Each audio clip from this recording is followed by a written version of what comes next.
Welcome to the epicenter of sports and entertainment. This is The Rude Dog Show. Now, here's your host, Rudy Reyes.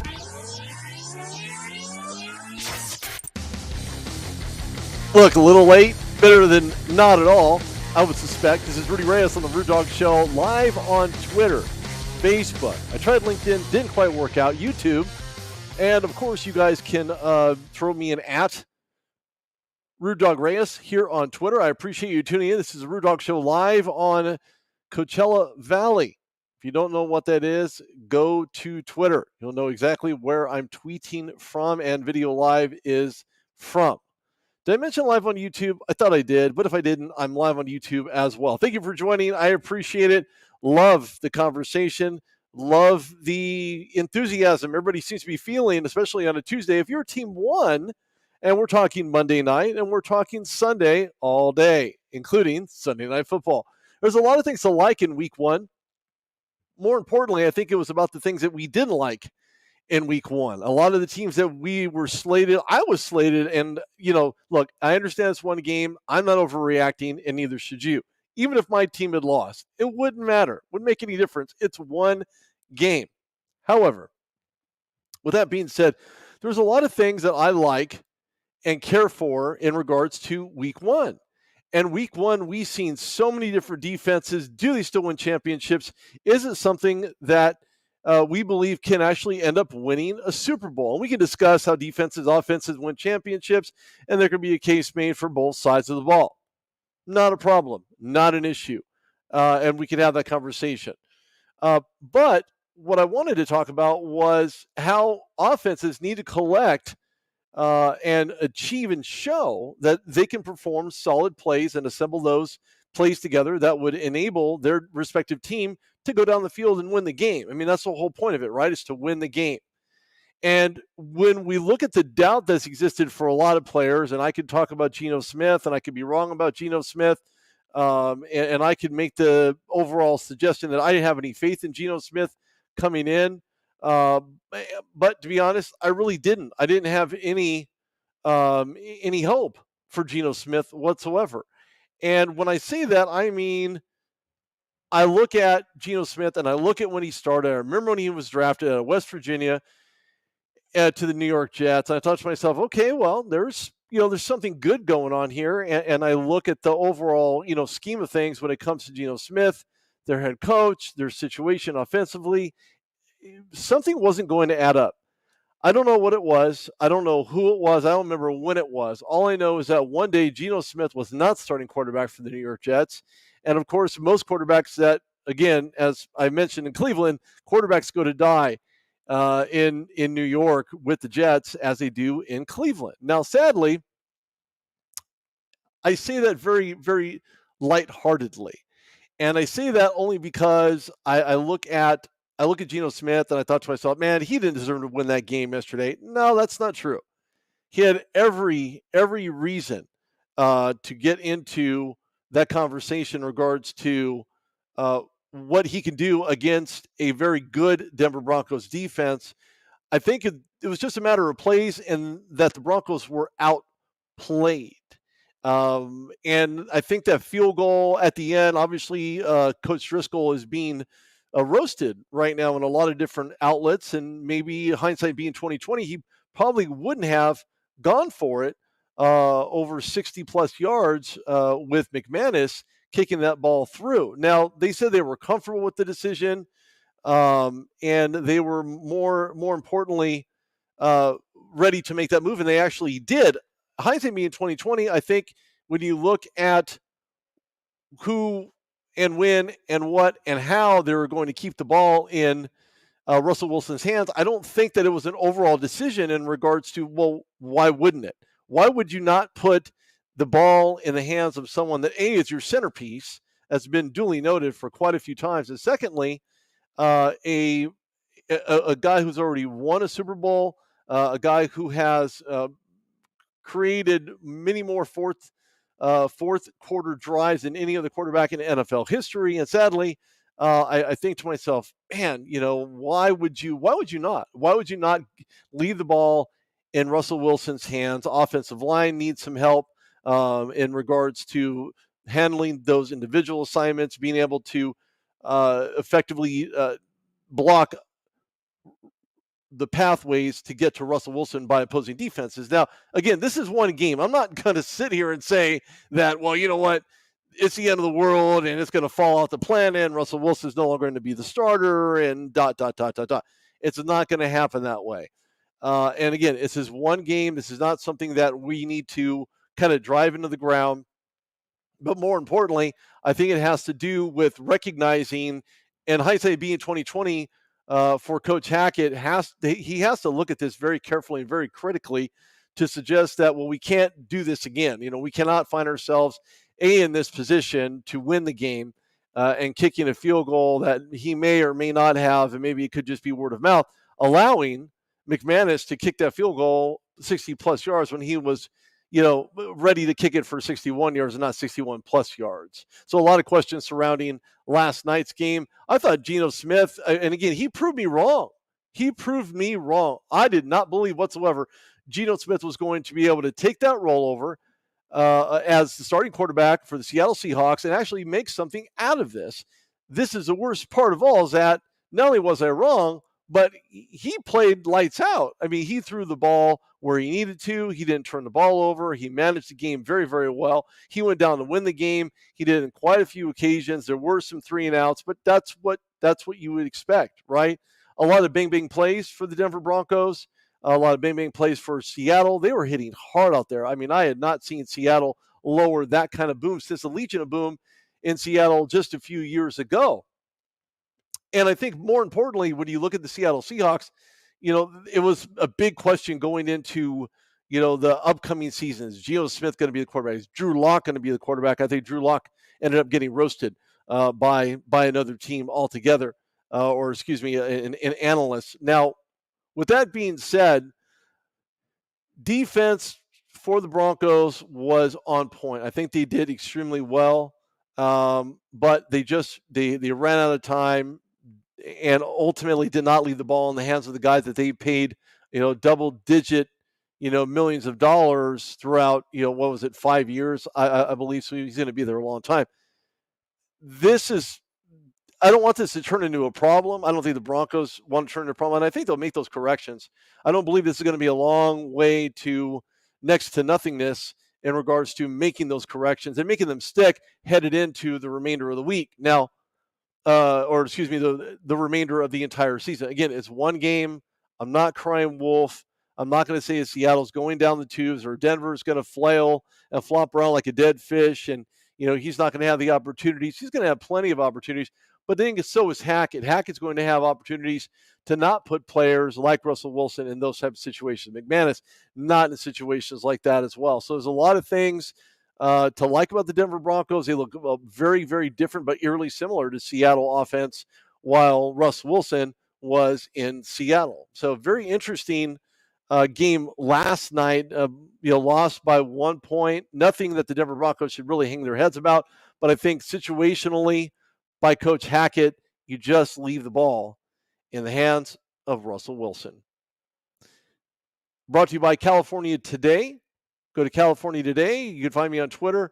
You can find me on Facebook, YouTube.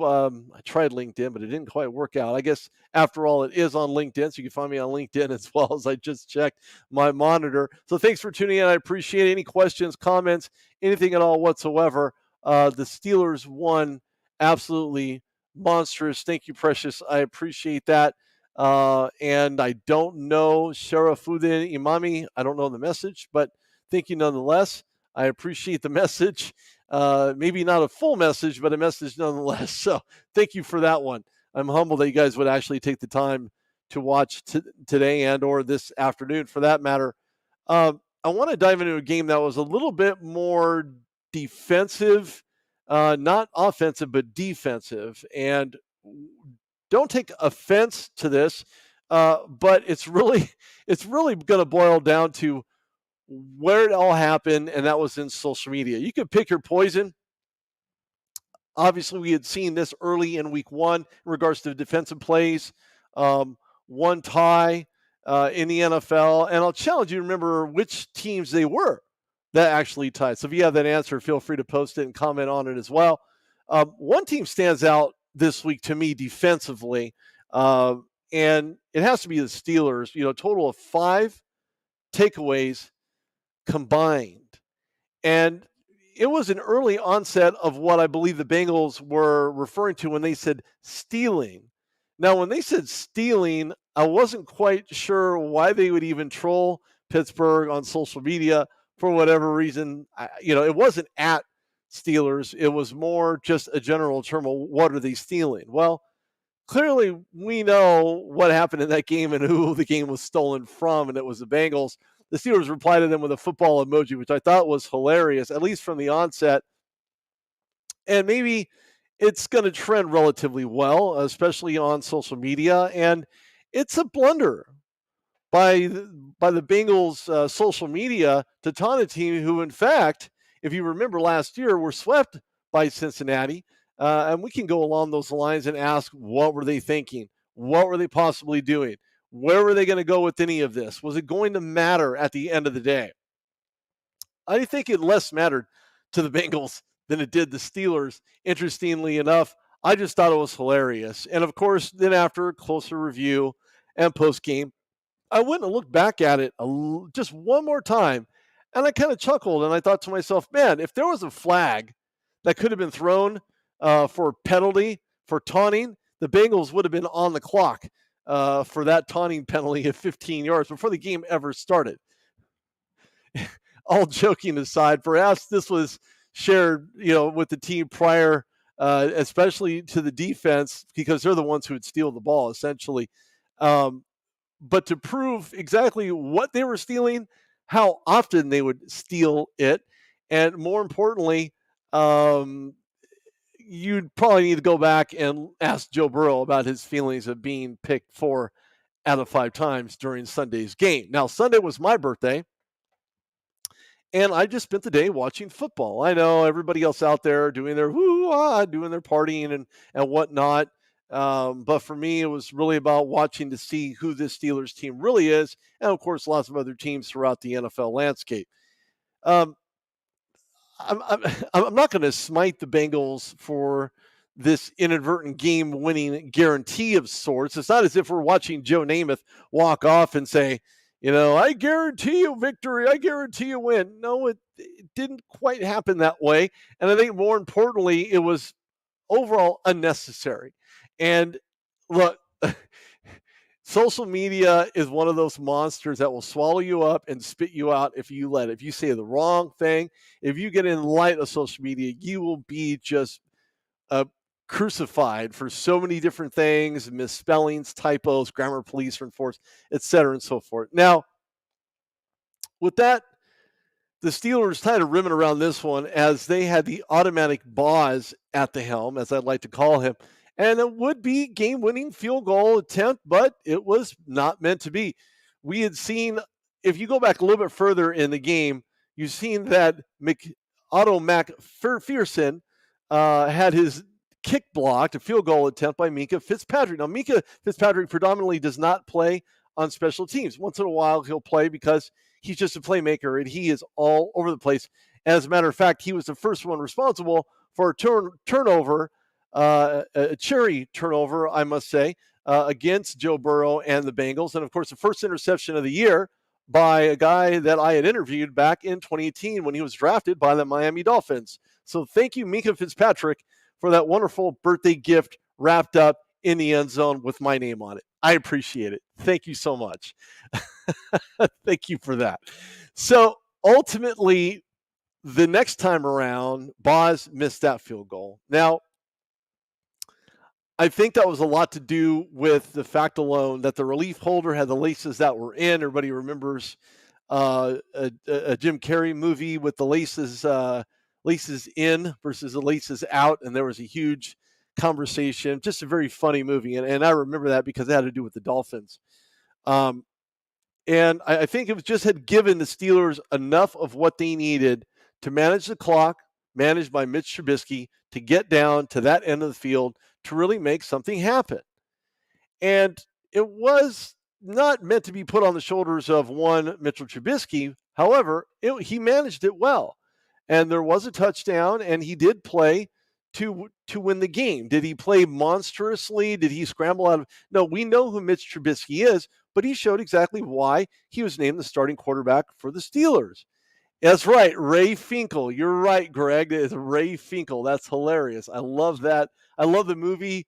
The the Ray Finkel thing is absolutely hilarious. I love it.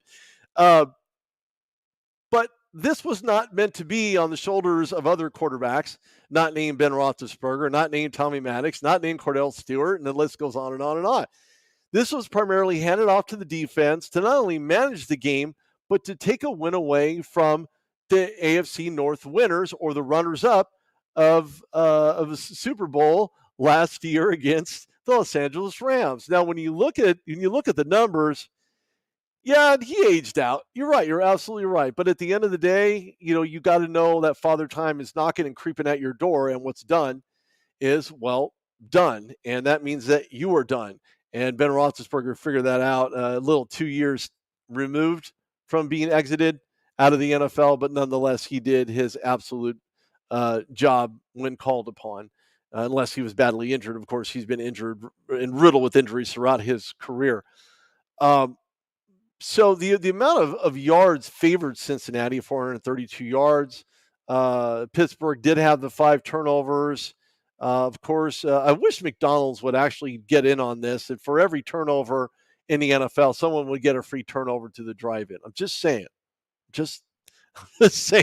That's a possibility. I'm not going to call that out. But, yeah, the running game was relatively injured, Greg. And I think, with the plantar fascia that Najee Harris was faced with, Warren, who ultimately took over the starting duties for Najee Harris in that game, it was relatively stymied, but did enough to help win that game. Did enough to help move the chains along with the passing attack. Now, what's really interesting is that Cincinnati had 32 first downs. 32. The Steelers only had 13. But again, we're not talking about a quarterback by the Steelers designated to be that guy, to go out and throw, 40-yard plus bombs to open wide receivers. We know Chase Claypool was used from behind the line of scrimmage. We had seen this lovely, wonderful, fantastic tiny toe tap. And the drip from those were just all over the TV, from Deontay Johnson to Hurst. For the Bengals, it was just on display, man. These guys knew where the feet were, and they knew that the feet were sweet. And the tiny toe taps kept the chains moving deep. Game leaders, Mitch Trubisky had 21 out of 38, 194 yards and a touchdown. Joe Burrow, a little bit opposite end of the spectrum at the 4 interceptions, 338 yards and 2 touchdowns. And then, of course, getting me all choked up here. These numbers just look way too good. Pat Freiermuth, 5 receptions, 79 yards. Jamar Chase, 10 receptions, 129 yards, and 1 touchdown. That's what I like to see out of a revamped Steelers offense. Offensive line still needs some work. They still need some help. I don't think anybody's in dispute of that. Everybody knows that. The writing is on the wall. Now, when you get into the minutia of this, when you look at the Steelers, they had 13 first downs. Bengals had 32. It's amazing. And out of those 32, 22 were first downs in passing and 8 first downs in passing. So the majority of that was on the ground for first downs as you move the chains. And of course, the Steelers were 4-15, Bengals were 8-16. And then the Steelers were 21 for 38, or Mitch Trubisky, respectively. Bengals 33 for 53. So again, turnovers will kill you if not for McDonald's on the field. Those will kill you. Those will not make you feel very good.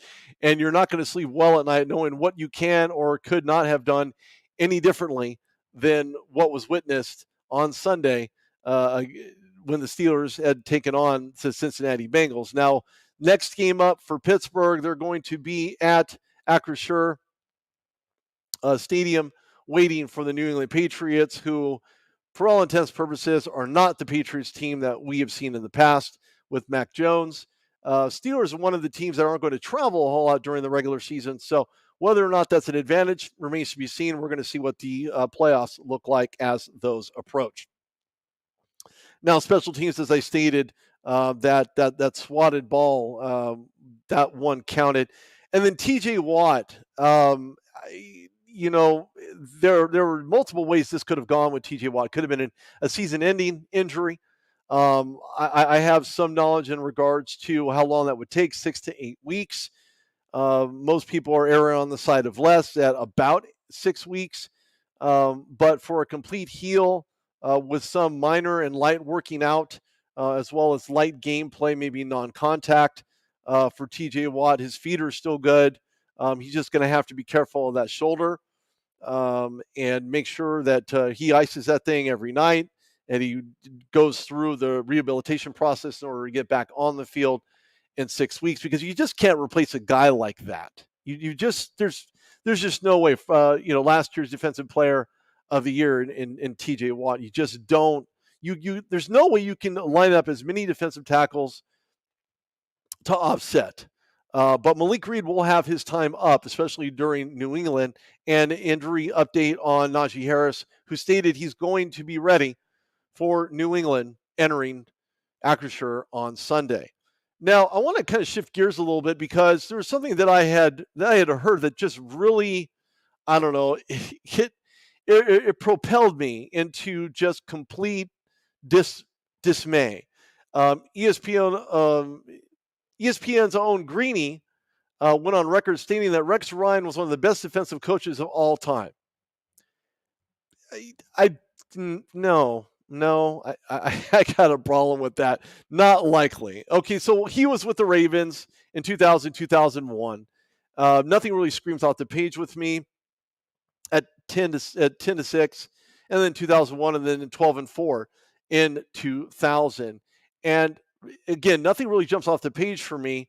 But more importantly, I look at Rex Ryan and I think to myself, this is not possible.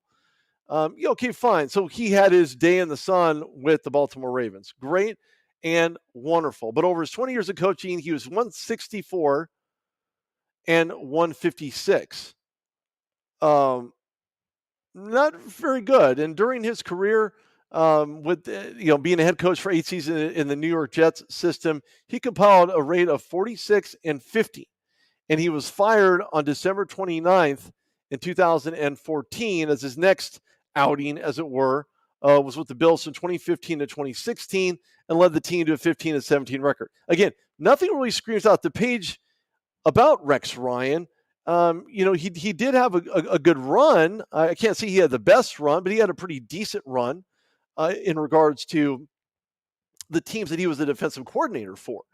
Baltimore Ravens 11-5 in 08, 07, 5-11, 06, 13-3, 6-10. The year prior, 9-7, 10-6, 7-9, 10-6, 12-4.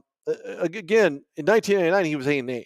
So really not a whole lot jumps off the page for me about Rex Ryan. And I don't know that Greeny had done enough research to suggest that Rex Ryan was and you could have this argument as well to state that Rex Ryan is one of the best defensive coaches of all time. I think that was simply overstated and hyperbole.